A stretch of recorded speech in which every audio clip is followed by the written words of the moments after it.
Welcome to Chapter 2, the investment process.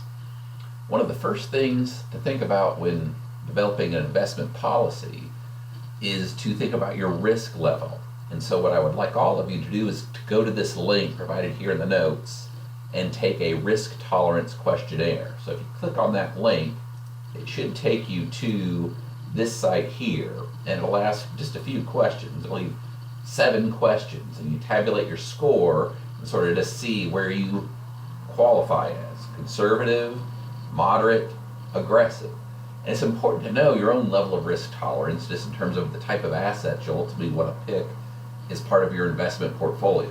If you're conservative, you might not want to buy options. You might not want to buy futures. If you're aggressive, you might not want to buy treasury bills. So in any case, what I'd like each of you to do is to go to that site, take the questionnaire, calculate your score, and we'll discuss this in class as to what is your own individual risk tolerance. All right, in terms of an investment policy statement, typically there are 3 things that are included. One is, what is the objective of the investment? You want to state something as sort of the level of risk you're willing to accept, and also what type of return you're expecting. Such as you might be interested in just capital preservation. I got $100, I want to keep $100, or I got $100 now, I want $300, I want capital appreciation, or I want the portfolio to maintain a value of 100 but provide me income of $20 every year. And then finally, you might just be interested in total return. So you might be interested in income, appreciation, total, or just preserving capital. In any case, that's typically the objective will state what you're aspiring to do in those terms, risk and return. In terms of constraints, you at least want to be aware of, or you may want to specify what type of constraints you're facing. One of the biggest constraints to be aware of is just resources. If you don't have any money, it's very difficult to make an investment. So I might have the goal, I want to be a millionaire, but I only have $1 to invest. That's got a big resource problem there. The time horizon will help you. The longer your time horizon, the higher your potential return in total will be. However, low resources in some cases just can't be overcome. Short time horizon, again, you might not want to take as risky investments. You might be more concerned with just preserving capital in a short-term horizon. However, you might be more interested in capital appreciation over a longer-term horizon. Are you saving for retirement, or are you saving for a vacation? Liquidity, that's how quickly you can convert your investment back into cash, and that will depend on your own age, your employment status, etc. If you're saving for retirement, you're not too concerned about getting the money out. But if you might need to sell off some of your investment to make a mortgage payment, or to make a car payment, or to buy a car, anything where you might need that money back, you might think about the type of investments you're going to make. Tax concerns are something to be aware of as well. Typically, capital gains are taxed at a lower rate than income, and then some type of investment vehicles allow you to invest after taxes. Some are, you get to invest before taxes. So like retirement plans are set up as a traditional IRA. You can deduct from your taxes your contributions to your IRA. When you withdraw the money in retirement, then you pay taxes. So it's sort of a tax deferred. You can take a tax deduction up front, but then you pay taxes on your withdrawals. Alternatively, a Roth IRA, your contributions are not tax deductible. However, whatever you accumulate, whenever you take that out, you don't pay any taxes on your withdrawals. So it's 2 different ways of looking at it. Sort of, do you think you're in a high tax situation now, you might want the tax deduction. Or if you think you're going to be in a high tax situation in the future, you might prefer a Roth. In any case, there's different things set up on the web to sort of give you that trade-off as to whether what you're projecting your income to be, what you're projecting your tax status to be in the future, to determine which would be the better IRA for you. You might want to think about legal and regulatory factors, like are there early withdrawal penalties? You don't want to put all your money in an IRA and then need the money to buy it, put it down for a house down payment. You're going to have to pay a big penalty for early withdrawals since you're not retiring. So that's something to consider. And then finally, are there any unique needs or preferences? Do you want to invest in a socially conscious manner? Do you not want to invest in certain areas of the world, or you only want to invest in certain areas of the world. You don't want to put too much of an investment in your own employer stock that's sort of tying both your income and your retirement to the same asset. And sort of Enron's a typical example of sort of a worst case scenario. Not only did the company go bankrupt, you lost your job, but all your retirement, if it was in Enron stock, fell to zero as well. So you didn't have any retirement income or a job. In any case, just something to be aware of, be careful about. In terms of strategies and policies, you might hire someone to do the management for you, or you may become yourself an investment manager.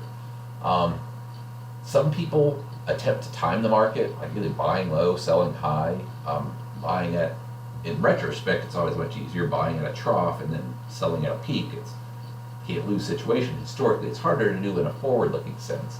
Asset allocation can help reduce some of that risk. That is, do I want all of my money invested in technology stocks, or do I want some of that money invested in utilities, some of that money invested internationally, and so forth? So asset allocation can help affect your returns and reduce risk as well. Some more specific questions related to that are, what asset classes are you going to consider? Stocks, bonds, mutual funds, options? What weights should you assign each asset class? Do I want 90% in stocks, 10% in bonds, 10% in bonds, 90% in stocks? And what are the allocation ranges allowed? I mean, in that, stock prices, bond prices change all the time. Those weights will change. So you usually have sort of a range. Like, I want my stocks to be 70%, but they can range between 60 and 80. Once they get too low, below 60, I need to put more in stocks, or too high, above 80, I might need to start selling some shares to rebalance. In any case, it's good to have a target asset allocation and sort of rebalance on a periodic basis. And then finally, what specific securities do you want in your portfolio? Just to give sort of an example of sort of a overall policy statement, I'm going to use where I have most of my retirement income invested, and that is with Guidestone as our employer-provided retirement plan.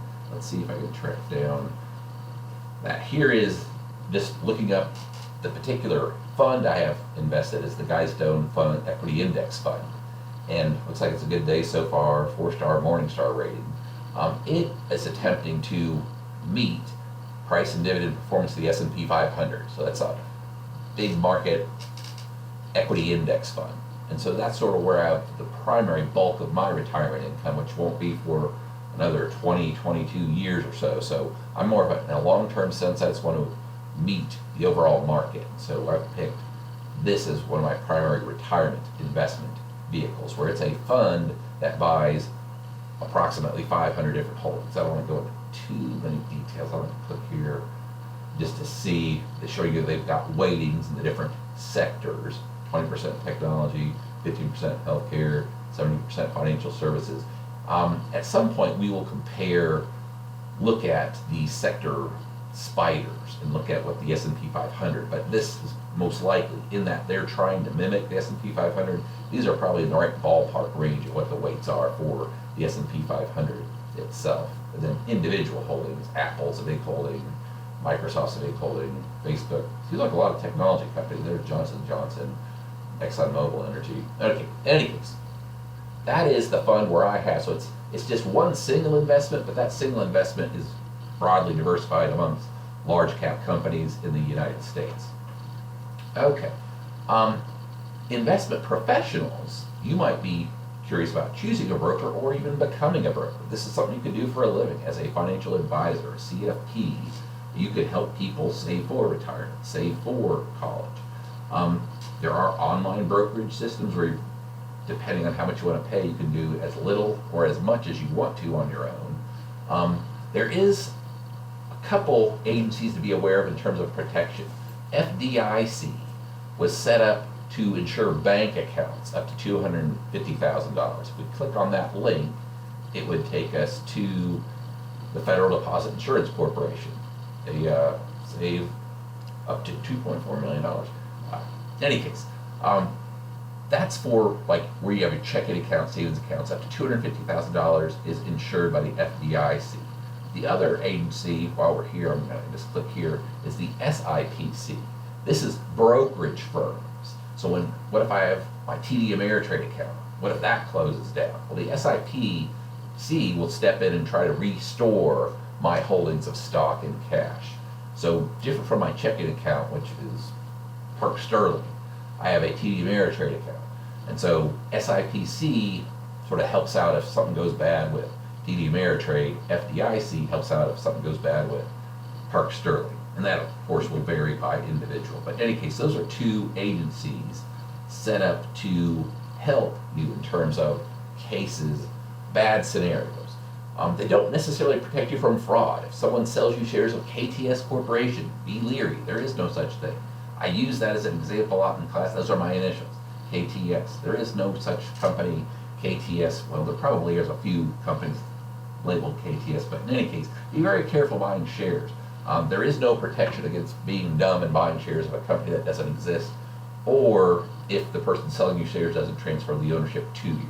So be careful. I would definitely do my investing with well-reputed firms.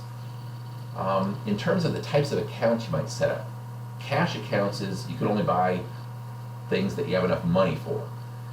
You can set up your account if you fill out a few more forms and have enough good credit risk and so forth, that you can set up margin accounts. You gotta be careful with these. These are riskier. In effect, what a margin account is you borrow to invest. So suppose I wanted to buy a share of stock that was $100, and I set up a margin account where I only have to put up a 50% initial margin. So I'm buying 100 shares of $100 worth of stock for only $50. Where's the other $50 come from? Well, I borrowed it. And so if I borrow that money and earn a high return, it amplifies my return for the good if the price goes up, because I only had to invest 50 and I get to capture all that gain from a $100 investment. However, if it goes down, it amplifies my return for the worse. I lose more. If the price goes down 10%, I lose more than 10% because I borrowed part of that. So I'm paying on borrowings in addition to losing capital. Just to follow up with that example, suppose I had a 50% initial margin and a 30% maintenance margin. So suppose I bought a stock worth 100, and then it fell, and so I had a 50% initial margin. So I put up $50. If the stock price fell to 60, that is bad news for me, because now I've lost $40 in value. I put in $50 and I've lost 40. So now I have $10 on deposit in the account, but those shares are only worth $60. If my maintenance margin is 30%, 30% of 60 would be $18. I need to have $18 on deposit in order to maintain these shares, and I only have $10 because I put in 50 and I lost 40. So that's what I'm going to get a margin call saying, hey, you got to do something about this problem. You either got to sell the shares or deposit another $8.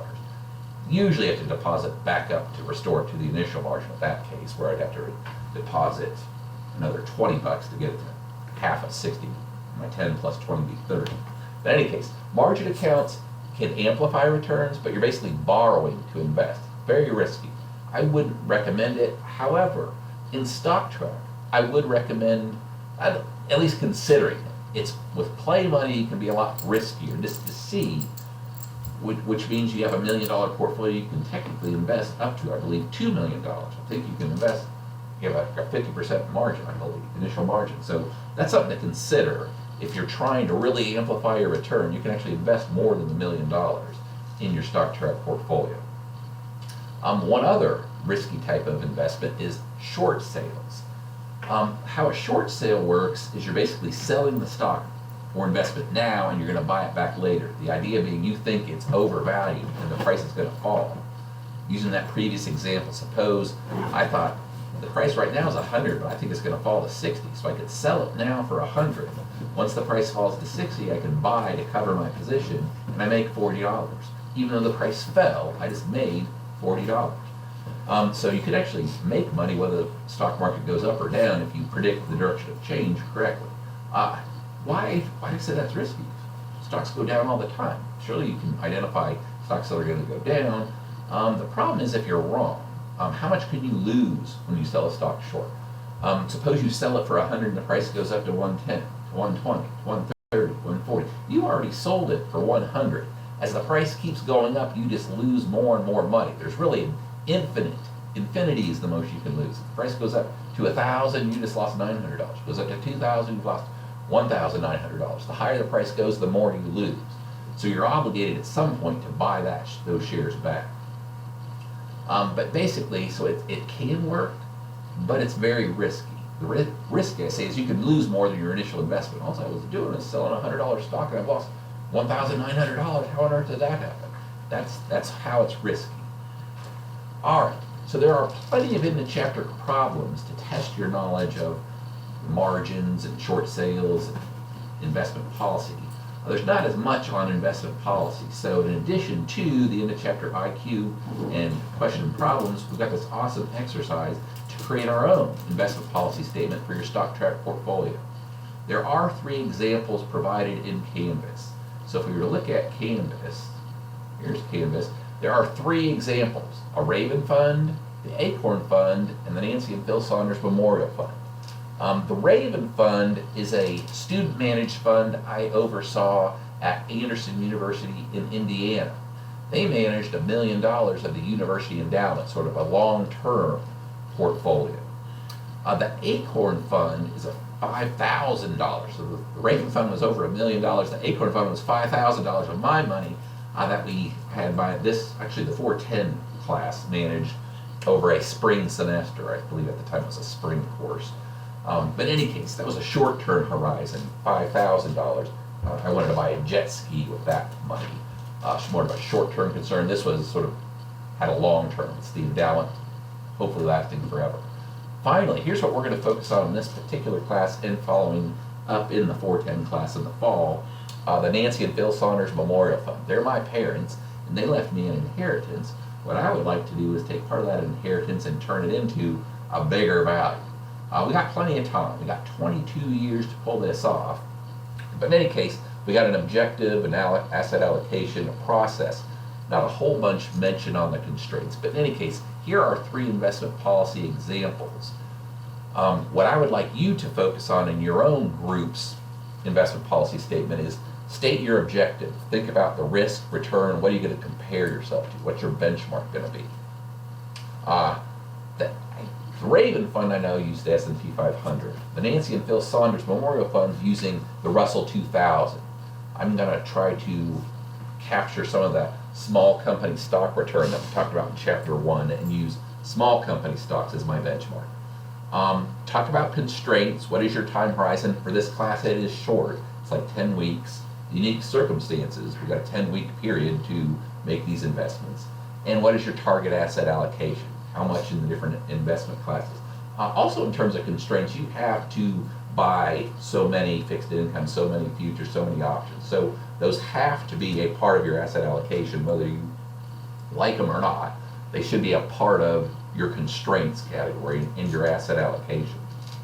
But for the most part, you're trying to learn. This isn't going to be your end-all objective statement, but for this particular class, what is your objective, what I'd like you to do? So you can be a little bit more risk-seeking in your investment policy statement, in your actions over the course of the semester, just to learn. You're not going to learn how this stuff works unless you actually make the investments and see what actually happens. It's one thing to do an end-of-chapter problem, it's a whole other thing to actually see what happens. I think Microsoft is undervalued, so I bought it, and lo and behold, it fell further. How on earth did that happen? I thought the price was going to go up. So that's what I want you to mess around with in stock tracking, is to learn by doing, but you actually have to do it. Don't assume that, well, I'll wait until I understand all this. You're never going to want to understand it all. Go ahead. How you're going to build your understanding is practicing, and practicing by making trades in a risk-free environment. So even though you'll state you're going to be making risky investments, you can't lose any real money. You can only lose paper money. So take advantage of that opportunity in creation of your policy statement and in terms of your actions throughout the course of the semester. All right. Good luck with Chapter 2.